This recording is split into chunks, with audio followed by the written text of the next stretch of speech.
What decision will haunt you for the rest of your life? 10 minutes after drinking my second vodka tonic, I felt way more drunk than I should from 2 drinks. My head was heavy and my words started to slur. Derek, the kind stranger who'd bought me the drink, asked if I was okay.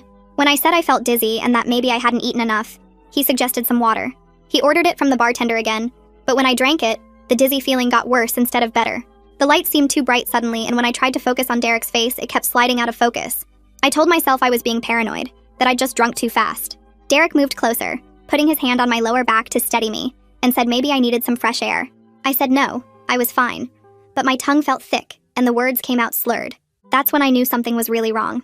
I tried to stand up to go to the bathroom, but my legs were like jelly, and Derek caught me, his hands gripping my arms too tight, saying, "Careful there.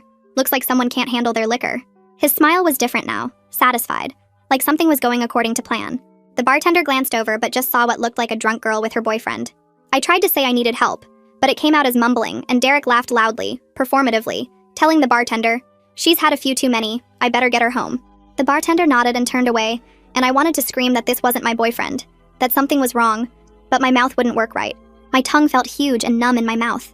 Derek's arm was around my waist now, practically holding me up, his fingers digging into my ribs, and he started walking me toward the door. I tried to resist, but my muscles weren't responding properly, like the connection between my brain and body was severed, and he was so much stronger. My feet were dragging, and he was basically carrying my weight. My vision was starting to tunnel and blur at the edges, darkness creeping in from the sides. Everything was happening in slow motion, but also too fast. We passed a table of women, and I tried to catch their eye, tried to mouth help, focusing all my energy on making my face work. But Derek said cheerfully, "Sorry, ladies, girlfriend had too much." And they just smiled sympathetically. One of them said, "Been there, girl," and laughed, and I wanted to cry because they had no idea what was happening. My phone was in my purse, and I tried to reach for it, but my hands were too clumsy, fingers not closing right, and Derek took my purse, saying, "I've got it, baby, don't worry." The way he said baby made bile rise in my throat. He was steering me through the crowd now, and people were stepping aside, seeing what they expected to see, just another drunk girl being taken home. I tried to grab onto a chair as we passed, but my fingers wouldn't grip.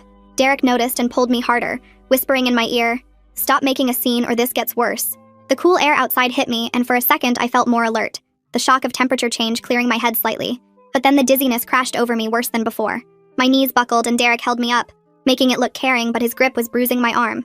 He was walking me away from the bar toward the parking lot, and I tried to pull away, but it was like moving through thick syrup, every movement taking enormous effort. My legs felt like they weighed 1,000 pounds each. He kept talking in this calm, friendly voice loud enough for others to hear, saying, "My car's right over here. I'll get you home safe. You just had too much." I could see people on the street, but when I tried to call out, only a weak mumble came out. A group of guys walked past, and I managed to grab one sleeve, but Derek